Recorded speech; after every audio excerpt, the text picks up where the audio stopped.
ধামাকা অৱশেষত ক্ৰিকেট প্ৰেমী ৰাইজৰ অপেক্ষাৰ অন্ত পৰিল। ক্ৰিকেট জগতৰ তাৰকা ইউছুফ পাঠান আহিব পাৰে নীলবাগান খেলপথাৰত। এইবাৰ নীলবাগান খেলপথাৰত অনুষ্ঠিত হ'ব নৈশ ক্ৰিকেটৰ ধামাকা। ভাৰতবৰ্ষৰ বিভিন্ন প্ৰান্তৰ নামী দামী খেলুৱৈসকলে দেখুৱাব ক্ৰিকেটৰ যাদু। ক্ৰিকেটৰ যাদুৰে মুখৰিত হ'ব নীলবাগান খেলপথাৰ। খেলৰ বাবে ব্যাপক প্ৰস্তুতি আৰম্ভ কৰিছে আয়োজক সমিতিয়ে। হয়, নীলবাগান ক্ৰীড়া সন্থা আৰু নিউ ষ্টাৰ ক্লাবৰ যৌথ উদ্যোগত নীলবাগান খেলপথাৰত অহা 25 ডিচেম্বৰৰ পৰা আৰম্ভ হ'ব সদৌ অসম ভিত্তিক T10 নৈশ ক্ৰিকেট টুৰ্ণামেণ্ট। ৰাতিৰ এন্ধাৰত লেজাৰ লাইটৰ পোহৰেৰে আলোকিত কৰিব সম্পূৰ্ণ খেলপথাৰ। ভাৰতবৰ্ষৰ ক্ৰিকেট জগতৰ তাৰকা তথা বৰ্তমানৰ সাংসদ ইউছুফ পাঠান অহাৰ সম্ভাৱনা আছে, কিন্তু এতিয়াও সঠিক হোৱা নাই যদিও সঘনাই পাঠানৰ সৈতে চলিছে যোগাযোগ। অৱশ্যে ইউছুফ পাঠানৰ লগত দিন বাৰ ঠিক হোৱাৰ পিছত সংবাদ মাধ্যমৰ যোগেদি সকলো ৰাইজক অৱগত কৰিব বুলি আয়োজক সমিতিয়ে জানিব দিয়ে।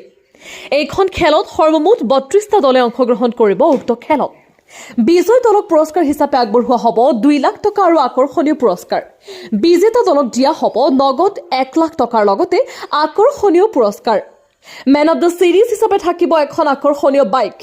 আৰম্ভণিৰ প্ৰথম দিনাই অনুষ্ঠিত হ'ব সাংস্কৃতিক সন্ধিয়া। টুৰ্ণামেণ্টটো আৰম্ভ কৰিছোঁ আৰু এই টুৰ্ণামেণ্টটোত আমি বিশেষকৈ দৰ্শকসকলক এইটোৱে আহ্বান কৰিম যে তেখেতসকল আমাৰ এই খেলপথাৰলৈ আহক।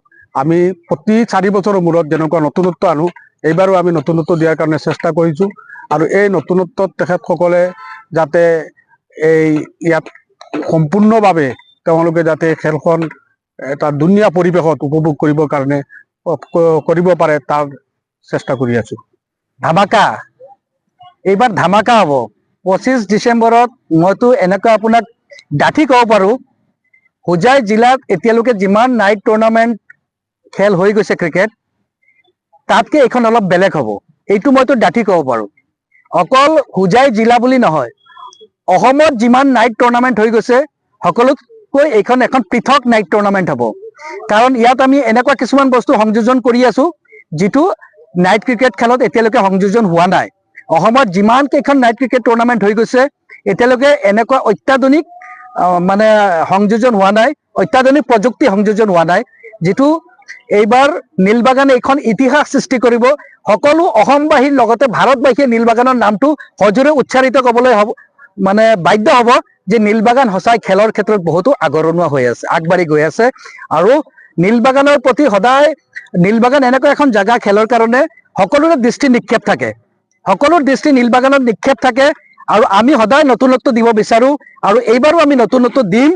আপোনালোকক ডাঠি কৈ আছোঁ, এই নতুনত্বই মানে হোজাই জিলাত নহয় গোটেই অসমত আলোড়নৰ সৃষ্টি কৰিব। আপোনাক ইংগিত দি দিছোঁ। আৰু কিছুমান নতুনত্ব আছে যিটো আপোনালোকক এতিয়া প্ৰকাশ কৰিলে আমাৰ গ্লেমাৰটো গুচি যাব খেলৰ, গতিকে এইখিনি আমি প্ৰকাশ নকৰোঁ। এনেকুৱা কিছুমান নতুনত্ব দিম, আপোনালোকে ক'বলৈ বাধ্য হ'ব যে সঁচাই নীলবাগানত খেলৰ পৰিৱেশটো আছে আৰু নীলবাগানত খেলৰ ক্ষেত্ৰত বহু দূৰ আগবাঢ়ি গৈছে। আৰু আপোনালোকৰ পৰা সম্পূৰ্ণ সহায় সহযোগ কামনা কৰি আছোঁ। লগতে সমূহ ক্ৰীড়াপ্ৰেমী ৰাইজৰ পৰা আৰম্ভ কৰি এই অঞ্চলত যিমান বয়োজ্যেষ্ঠ লোক আছে, যিমান আমাৰ ভাতৃ সমূহ আছে, যিমান আমাৰ যুৱকসকল আছে, সকলোকে আমি আহ্বান জনাই আছোঁ যে আমাৰ এই খেলখনত তেওঁলোকে যাতে সম্পূৰ্ণ সহায় সহযোগিতা কৰে আৰু আমাৰ এই খেলখন সাফল্যমণ্ডিত কৰিবলৈ তেওঁলোকে সম্পূৰ্ণ সহায় সহযোগিতা আগবঢ়ায়।